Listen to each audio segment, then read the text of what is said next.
Hi, software engineers. Guided practice time. This time we're going to be talking about how to use frameworks. Okay, so you've watched all the video. I hope you've watched all the videos. You've watched all the videos about MVC frameworks and 3-tier and REST and all of that other exciting stuff. Now what I want you to do is to go try and figure out what these frameworks are all about. You know, picking a framework is not the easiest thing in the world. When you're working on a project, you might be faced with the notion of, hey, I need to figure out how I'm going to build this software from the ground up. What do I want to use? What's going to help me achieve my goal of building the software quickly, efficiently, but also something I can maintain, and there's enough resources there that if I get stuck, someone's going to be able to help me. Now, we chose Django for your project for a host of reasons. I explained those in the previous video, and there's reasons we didn't choose the other frameworks. So why might you choose one framework or another? That's what this guided practice is all about. So what we want you to do is choose two programming languages of Python, PHP, Java, or JavaScript. Okay, pick two of those languages. Then, for each of those languages that you've chosen, choose two frameworks. So for instance, I might choose Java, and one of the frameworks I choose is Struts. You can see here, Apache Struts is a free open source MVC framework for creating elegant, you can read it. Anyway, so that's one framework. I might choose another Java framework. So maybe I come up here and I just don't know anymore, and I might do Java MVC framework. And maybe I want to do Spring. Spring sounds like an interesting one to try. So I look at Spring. That's not the actual Spring webpage. Where's the actual Spring webpage?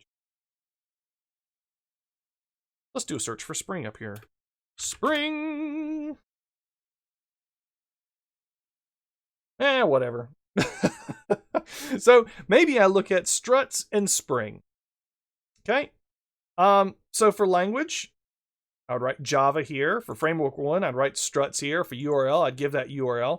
I would give a description of the framework. Why you think the strengths of that framework are. Is it MVC? How do you know? Don't just say, it said it on the homepage. No, you can do better than that. I promise you can do better than that. Describe any licensing or usage requirements, then rate it. What's your impression, the getting started, the installation, understandability of the framework, like does it make sense? Capabilities, what all can it do? And the community support. These are all things you have to weigh whenever you're trying to pick a framework. As silly as it sounds, things like a nice website from a framework matter. If a framework has a really nice website, then there's more odds that random people will start adopting it. If more people start adopting it, the user base grows. If the user base grows, you have more Q&A on things like Stack Overflow or on the forums for this website, and all of a sudden there's more materials available for you to reference. So yeah, having a nice website actually kind of does matter. So these are things we want you to compare. So compare those two frameworks and then make a call. If you had to choose one, which would you choose and why? And do that twice. One for Java or PHP or JavaScript or Python, and then for the other. Now, the other stipulation is you cannot use anything we have already talked about in class. If you decide to do Python, you cannot use Django. Do not use Django. Do not use Bootstrap if you decide to do JavaScript. If we see either of these, no. We've already talked about them. This is a whole thing about you exploring other options. Okay, so that's what we want you to do. That's how the guided practice works.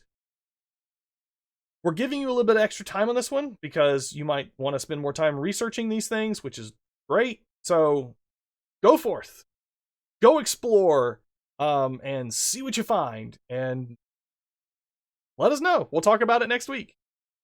Good luck. Bye.